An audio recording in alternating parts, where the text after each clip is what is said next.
Hello and welcome to Raven Wings Tarot Deck Reviews. Today I will be reviewing the Living Wheel Astrology Cards. A couple of you have been hitting me up on Instagram asking me to review these cards, so today, here is the long-awaited review. Here you can see the box is brand new. I haven't opened it, the plastic is still on. I will be opening this box for the first time for this video. So upon opening the box for the first time, there's like a small little keyword booklet here. It does have spreads for oracle reading, as above so below, and your birth chart.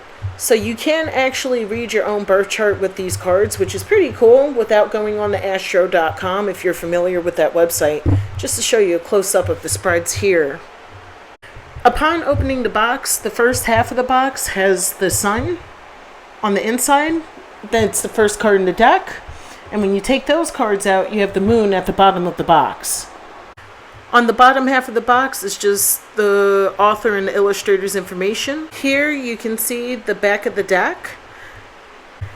And here, if you look along the sides of the deck, you can see the gold trimming. Here, I'm just going to be going through the deck, showing you the individual cards.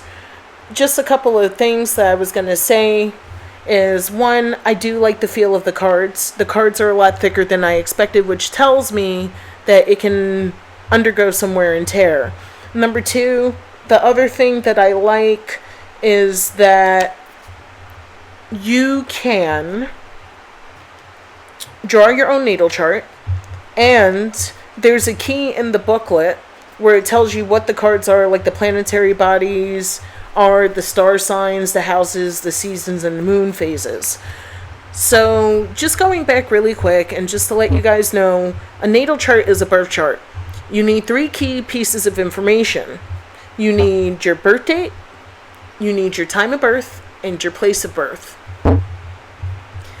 You can go onto a site like astro.com. I genuinely like them because they're pretty reputable, and there are some reputable astrologers on there.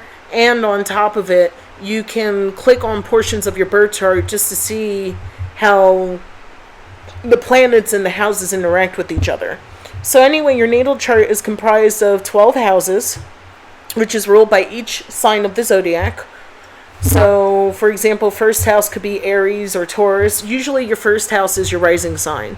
Now, I know I'm throwing all this stuff out there, but just to give a brief overview, if you're a beginner and you want to look at your chart, you want to look at your sun, your ascendant or rising, and your moon sign. Your sun is your personality, what you're born with. That's going to involve like your birth date, straight up. Second is your ascendant or rising. What's the impression or the first impression that you give others? It's usually the sign of the zodiac at the time of birth over the eastern horizon. The last one is the moon, or your hidden self or your private self. Your moon usually represents your needs versus your wants, which is your sun sign.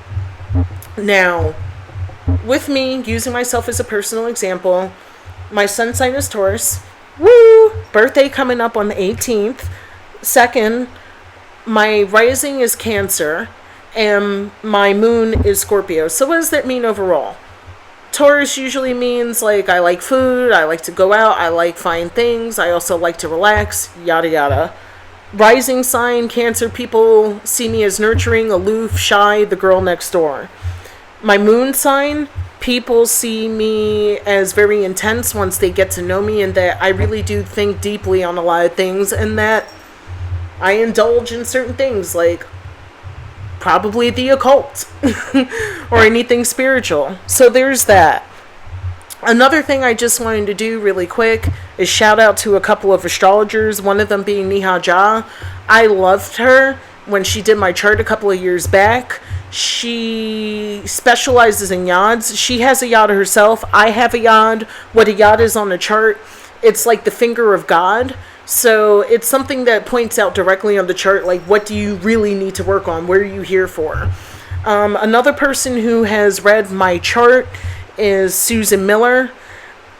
I actually have a book of hers that's illustrated that I'm going to be showing you guys later on in this video. Another astrologer that I liked was Taishka. She runs a site called Truth Seeker Astrology, And the last one that I follow, and I really would love to get my chart read by him, is Samuel F. Reynolds. They all have websites, which I'm going to post below, as well as Twitter. And I think some of them may have an Instagram, but I'll post all their information below, as well as the astro.com website. Side note, I hope you guys really did enjoy the video. Sound off below.